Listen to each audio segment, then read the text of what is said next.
Halo sobat semua, kita berjumpa lagi dalam koneksi antar materi modul 2.1 tentang pembelajaran untuk memenuhi kebutuhan murid.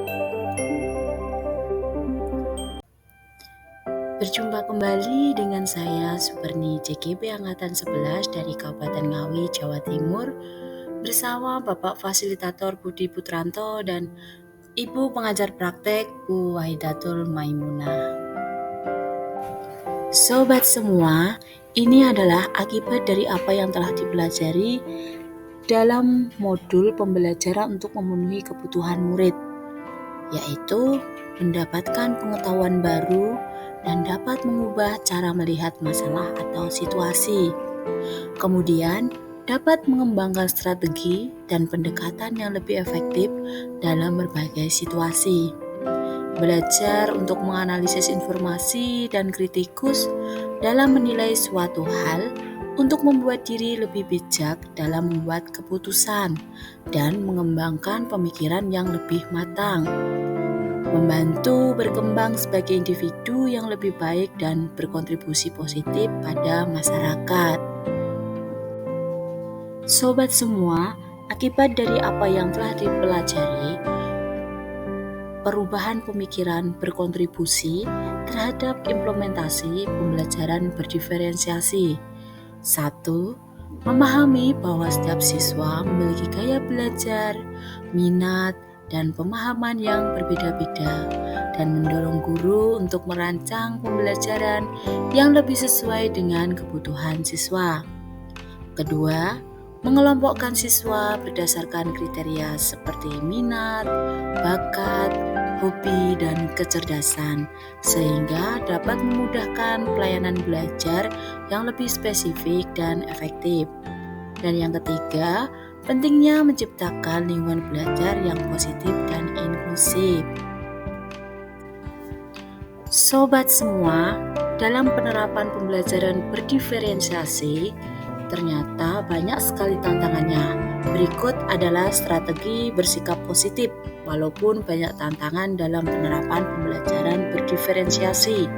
Yang pertama, memahami tujuan utama pembelajaran berdiferensiasi, yaitu memenuhi kebutuhan belajar individual setiap siswa agar tetap fokus pada manfaat yang akan diperoleh. Kedua, mengidentifikasi kebutuhan siswa melalui asesmen diagnostik untuk memahami kebutuhan belajar siswa secara spesifik agar dapat merancang strategi yang tepat untuk setiap siswa. Yang ketiga, menggunakan berbagai metode pengajaran untuk memenuhi kebutuhan belajar yang berbeda-beda. Misalkan menggunakan diferensiasi konten, proses, dan produk agar dapat menyesuaikan pembelajaran dengan kebutuhan siswa. Yang keempat, berkolaborasi dengan guru lain, kepala sekolah, dan staf sekolah untuk membantu mengatasi tantangan dan berbagai tugas agar dapat meningkatkan motivasi dan dukungan tim. Yang kelima, melakukan evaluasi rutin tentang penerapan pembelajaran berdiferensiasi untuk mengetahui apa yang berhasil dan apa yang perlu diperbaiki agar dapat beradaptasi dengan baik. Strategi yang keenam, mengikuti pelatihan dan workshop terkait pembelajaran berdiferensiasi. Dari akibat perubahan pemikiran hingga strategi, saya simpulkan tentang pembelajaran berdiferensiasi. Itu adalah sebuah pendekatan pengajaran yang dirancang untuk memenuhi kebutuhan belajar individu siswa dengan cara fleksibel dan responsif. Karena setiap siswa memiliki gaya belajar, minat, dan tingkat pemahaman yang berbeda. Pembelajaran berdiferensiasi bertujuan untuk menciptakan pengalaman belajar yang lebih personal dan efektif, sehingga setiap siswa dapat mencapai potensi maksimal mereka. Sobat semua, dari kesimpulan tersebut, bagaimana pembelajaran berdiferensiasi dapat dilakukan di kelas? Yang pertama, yaitu bisa melakukan asesmen awal. Bisa berupa kuis, wawancara, atau observasi. Yang kedua, bisa melalui pengelompokan siswa.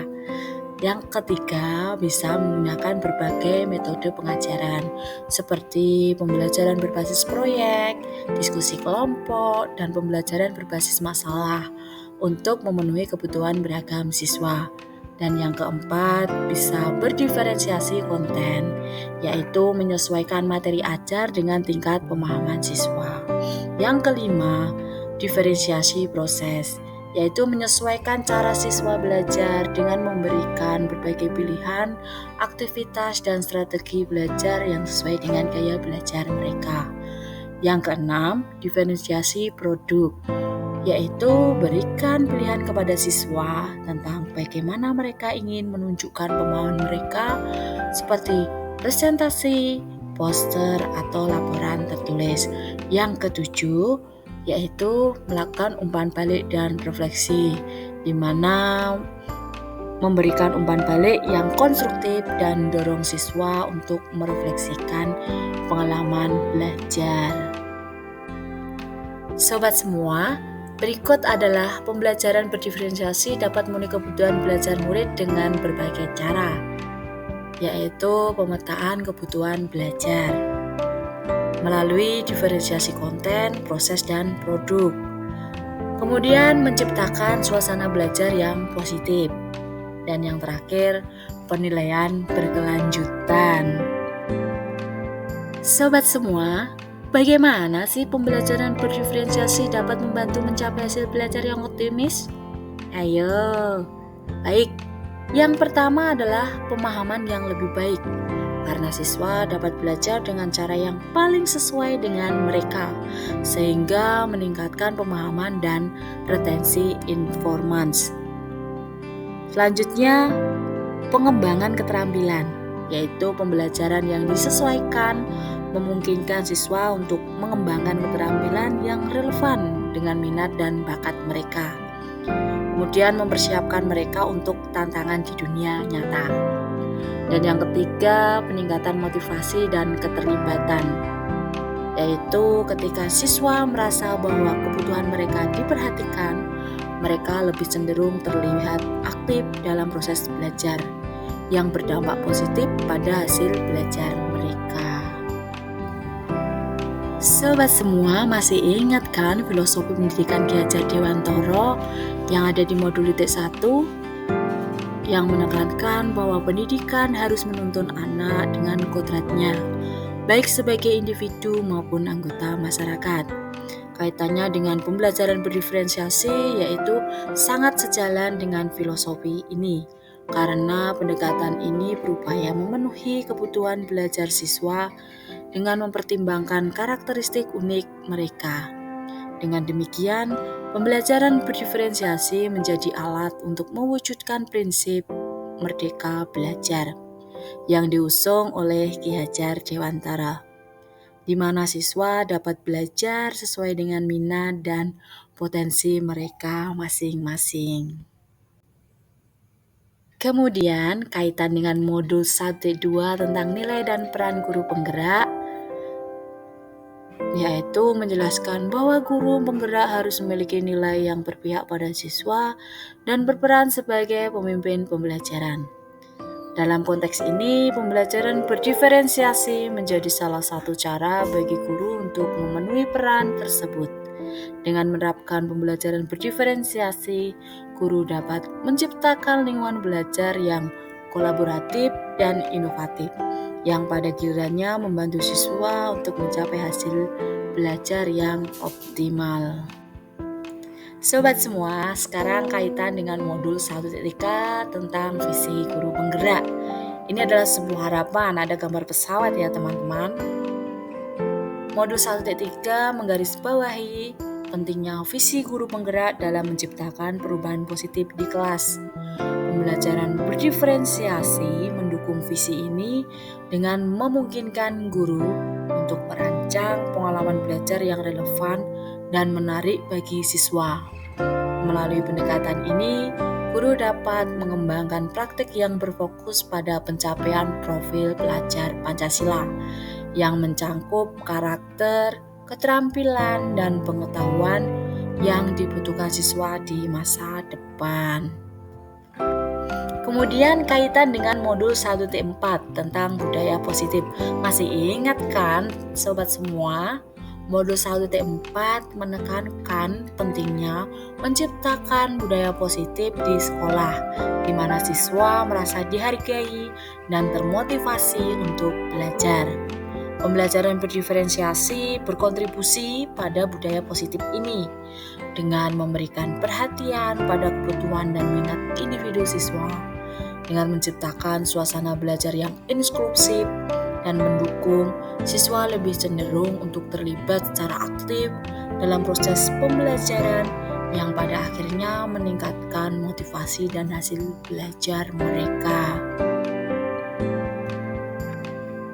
Sobat semua, dari kaitan-kaitan dengan modul sebelumnya, secara keseluruhan, pembelajaran berdiferensiasi tidak hanya memenuhi kebutuhan belajar siswa, tetapi juga sejalan dengan filosofi pendidikan Ki Hajar Dewantara dan nilai-nilai yang terkandung dalam modul-modul lain di program pendidikan guru penggerak ini. Dengan mengintegrasikan prinsip-prinsip ini, guru dapat menciptakan lingkungan belajar yang lebih efektif dan mendukung perkembangan siswa secara holistik. Sobat semua, itulah tadi yang saya jabarkan. Semoga bermanfaat dan terinspirasi. Terima kasih sudah menonton video ini. Jangan lupa subscribe Superni Channel dan aktifkan tanda loncengnya agar tidak ketinggalan informasi selanjutnya dari saya.